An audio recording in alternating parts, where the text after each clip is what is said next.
Last week we made our way into the incredible Carrawine Gorge and managed to get ourselves significantly bogged and needed to be winched out.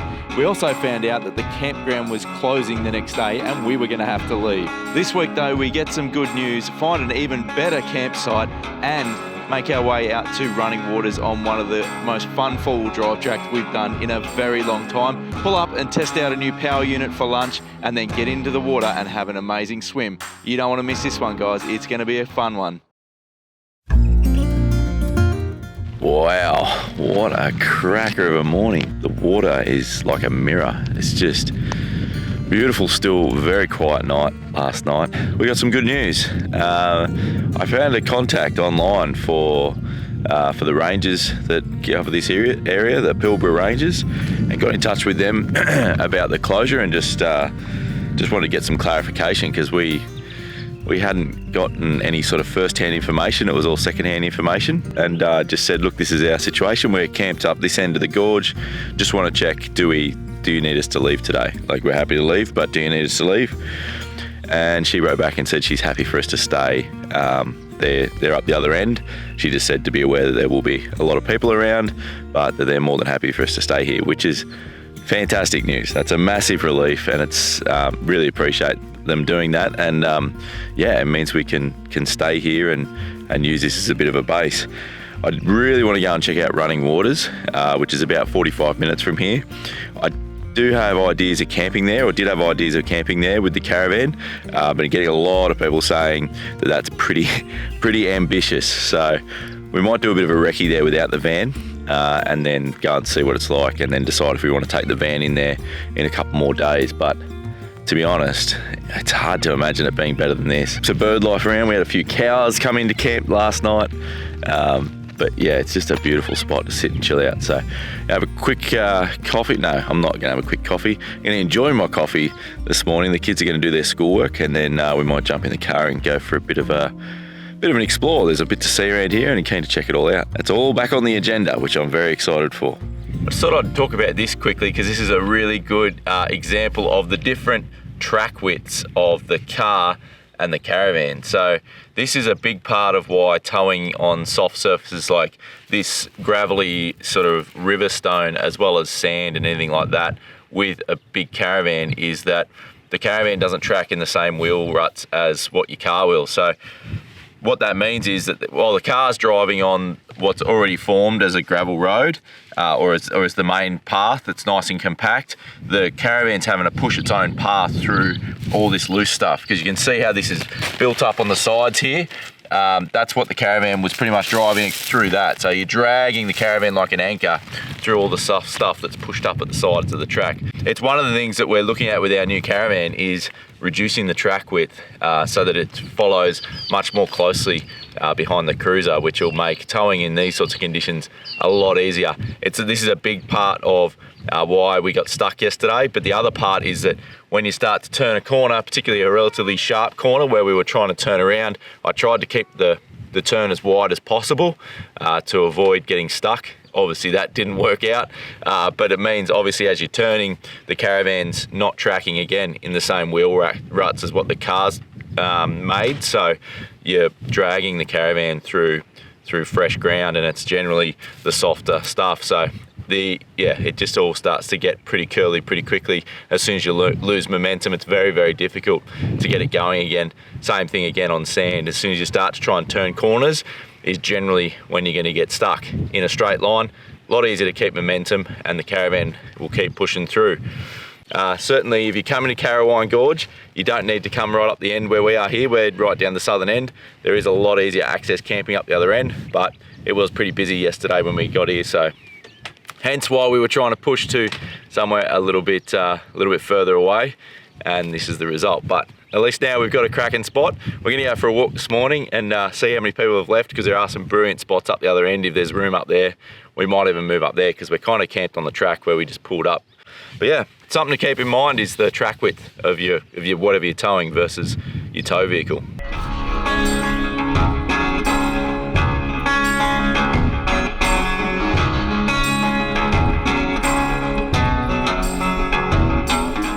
So this morning we decided to move move sites. We've got an absolute cracking spot. I cannot wait to show you that when we get back to camp.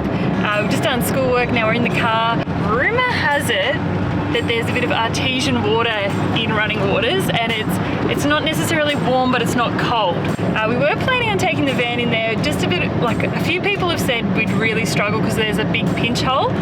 So we're just gonna go take the cruiser and check it out and do a day trip. It's about a 40, a pinch hole, like a dip, like a pin, where you would pinch the caravan. Pinch hole? Yeah. I think you just made that up. Simon reckons I just made up the word pinch hole, and it's possibly true. It's a dip. A ditch where you would pinch the caravan between the car and its hole. So, I don't know. Oh, sometimes not enough coffee has happened today. I'm pretty excited about the prospect of a swim that's not icy cold, because pretty much like Sheila Plains, Carragini, it was an ice bath. So it's been a while since I've been for a swim.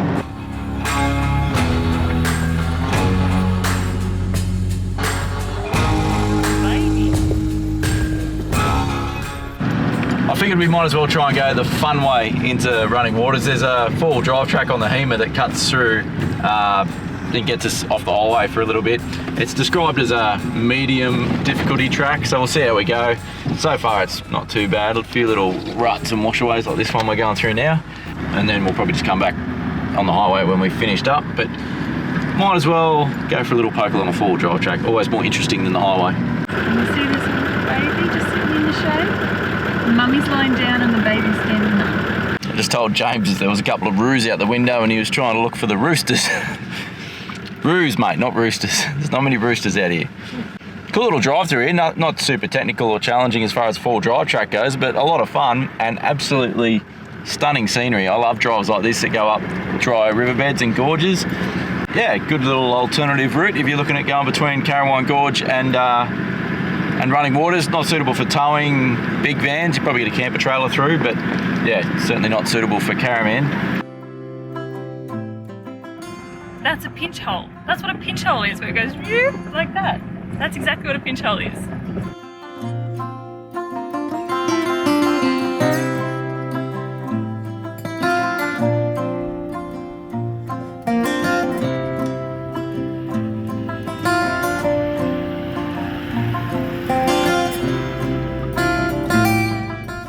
We have just arrived at the river, Carrawine River, I assume. I don't know. Anyway, it looks pretty shallow and rocky. I'm just gonna get out and have a quick look before we go ploughing across it, and yeah, we continue on our way. I love a river crossing, even an easy one, especially when you're out somewhere as remote as this. It's pretty cool.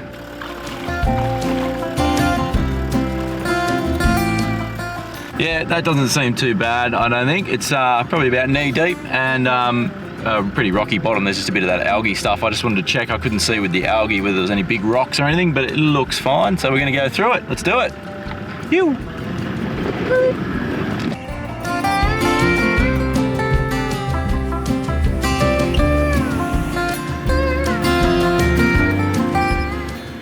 How was that shot?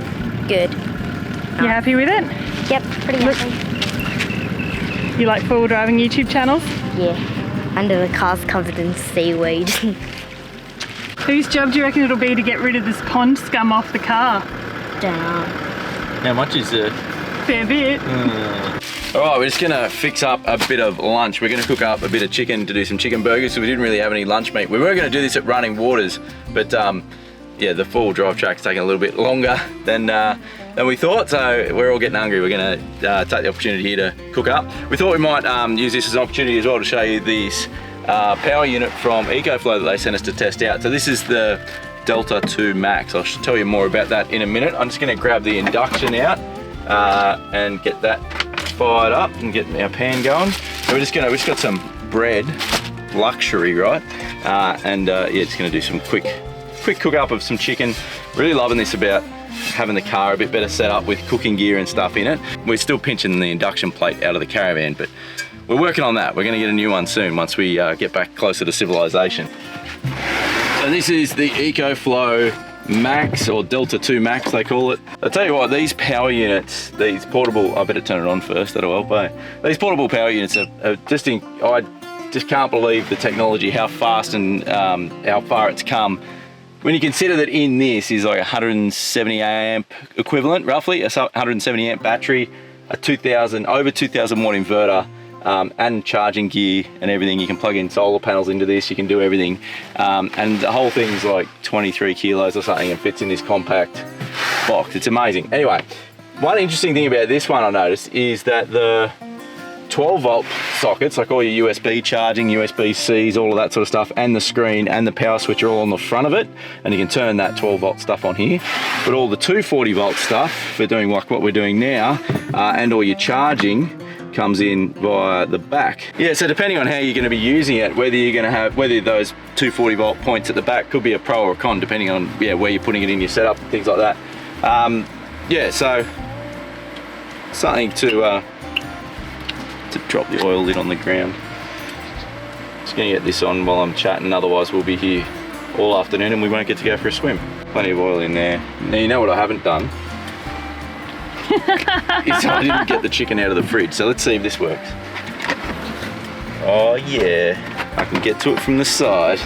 I was like, it's the only thing with having the induction up on here is that, yeah, we've got to plan out a bit better. Because I could put it on behind me, but then we lose our prep space. So we just, yeah, this generally works pretty well. We find chicken's a really cost-effective, healthy, tasty option for lunches.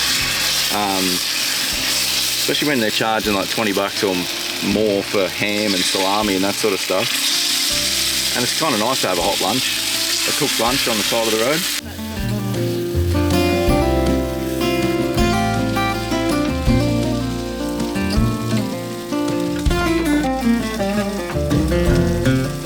Rightio, well that's lunch pretty much done. I'll just let that chicken rest for a little bit. So that used 10% of the battery, so what's that, about 17 amps, something like that. Alrighty, so how do you go charging it back up again? That's the big thing with these power stations, is getting charged back into them. So it comes with the cords you need to charge, so you can charge from the vehicle and you can charge from 240. I actually charged it while we were on a powered site a little while ago, and it charges at over 2000 watts.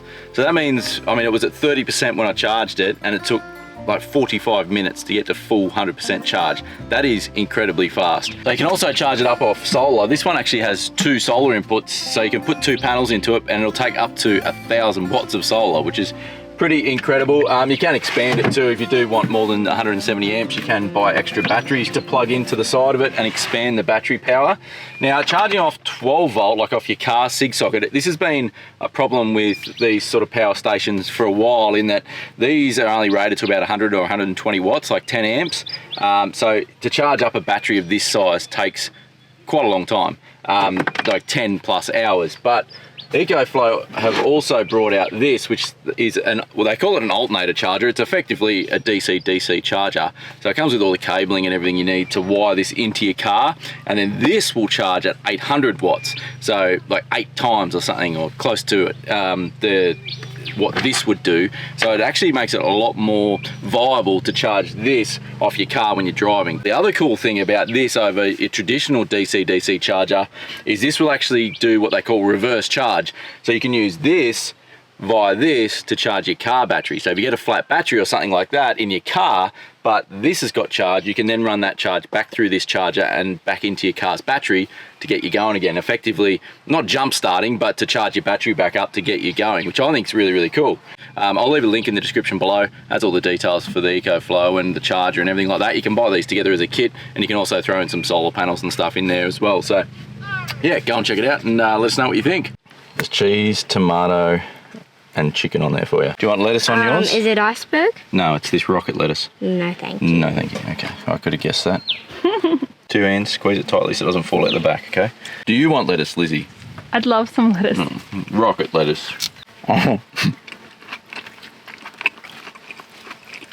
I'm gonna finish these up. Go for a swim, let's go.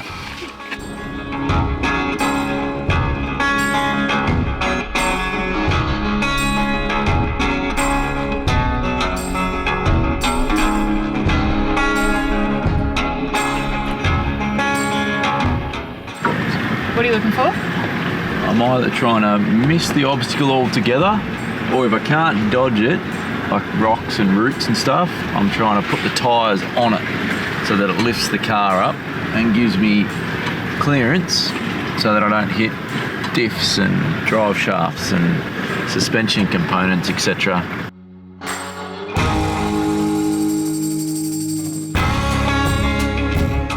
Yeah, we have made it. What a fun track that was getting in here as well. So you don't have to do that hard bit of four-wheel driving if you don't want to. Just that last little bit coming in here was a bit of a technical little drive.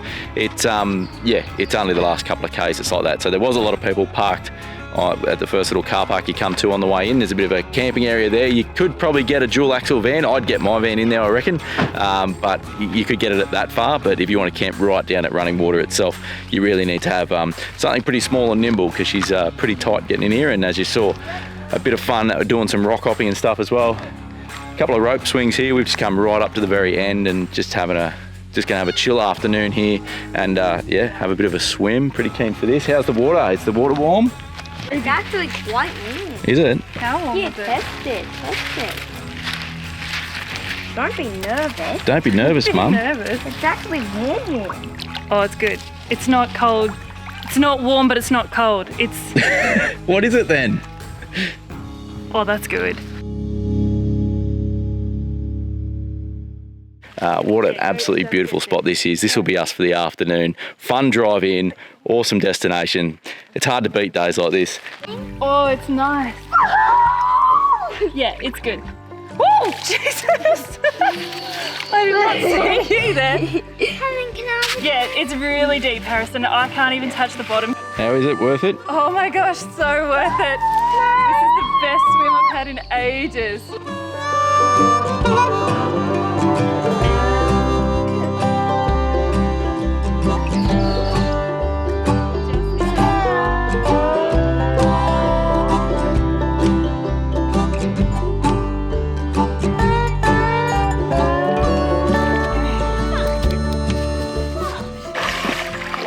Go!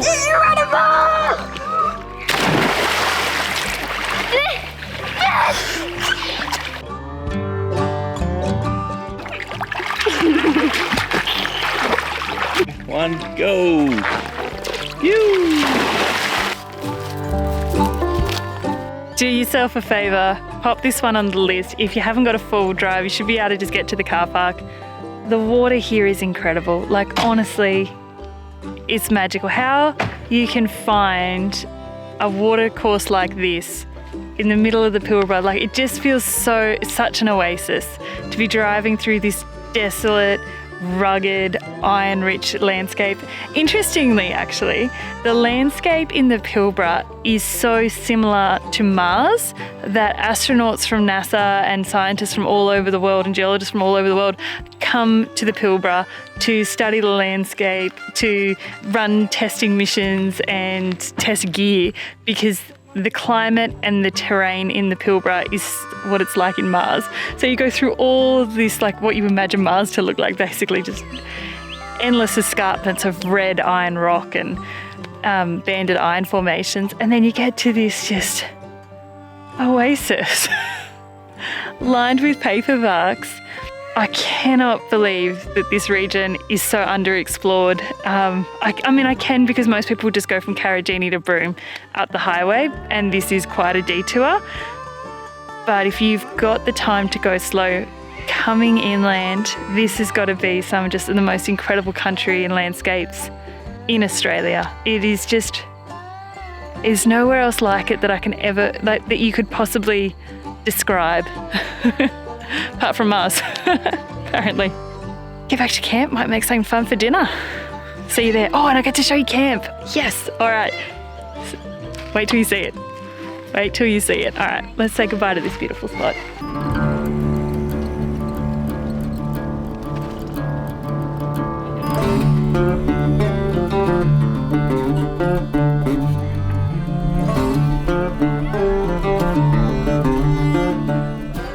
Yeah, I'm still a kid at heart. I love a good water crossing, especially when there's a good excuse to splash water over the car. And now we've got some dust glue. That's right. We just got the car saturated, so now all the dust is going to stick to it. Look, you can take the car to the Pilbara, but you'll never take the Pilbara out of the car. Someone left that comment on our socials the other day, and there's barely been a truer word ever said. The Pilbara, it literally never leaves you.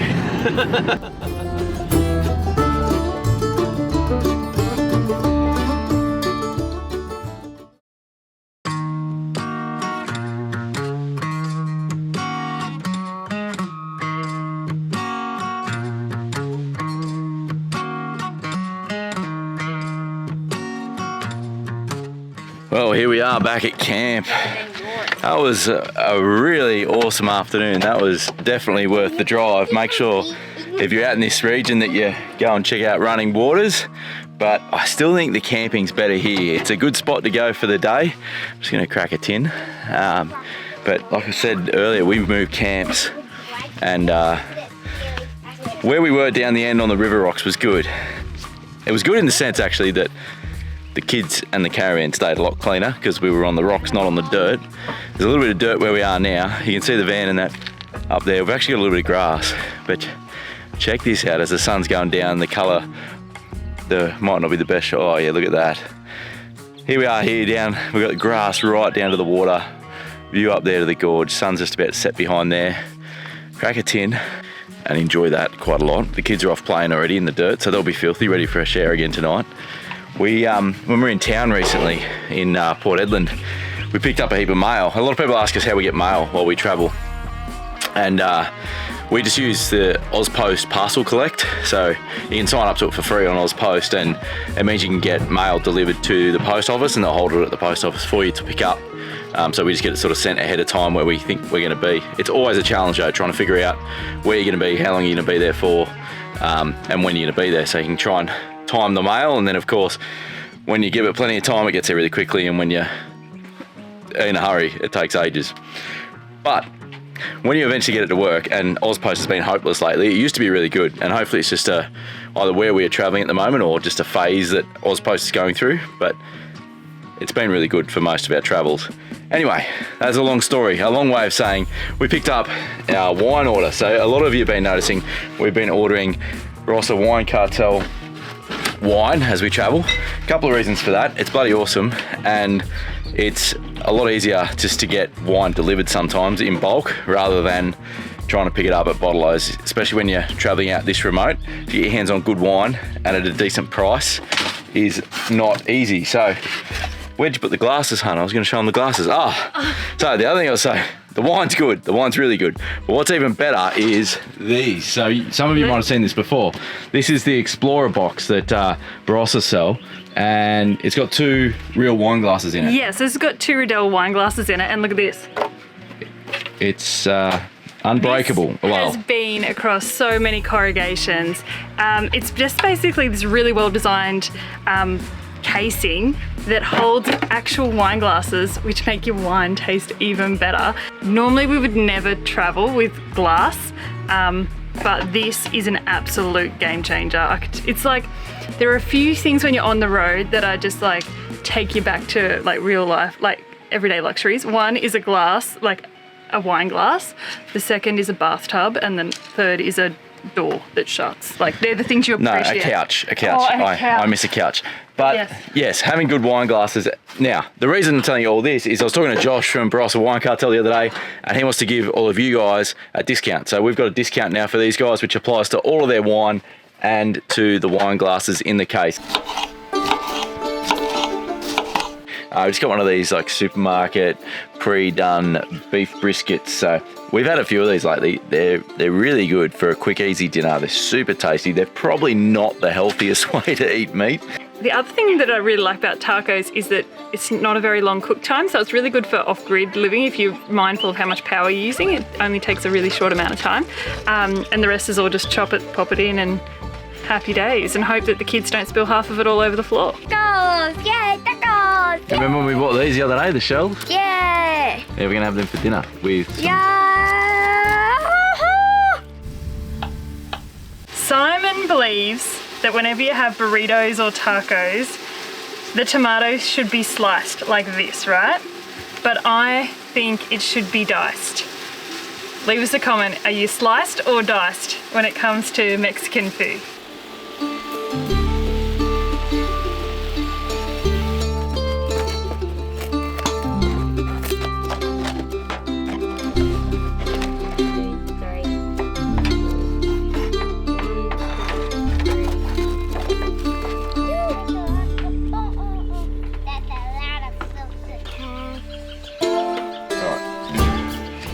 Whoa, crunchy one, eh? Rightio. Well, I was gonna say it's a wrap, but it's not, it's a taco. Classic.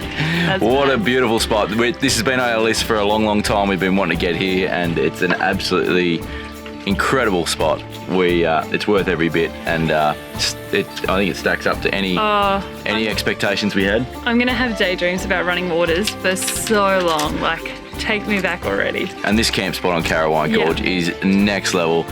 We've still got heaps more to come though, and we're going to be exploring the Pilbara for a little bit longer yet.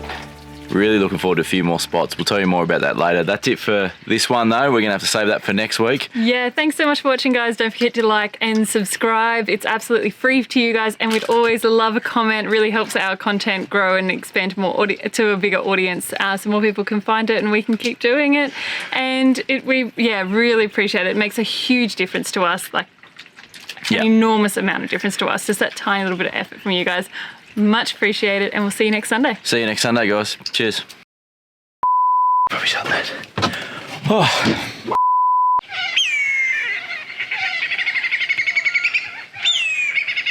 I'm missing them. I'm trying to... There's two of them sitting up there in the tree next to each other. Oh, I'll tell you another story about that. And then, and now I've lost what I was going to say. Hey Dale, this footage is the westbound train station. I'm glad I'm not in the Ranger, put it that way.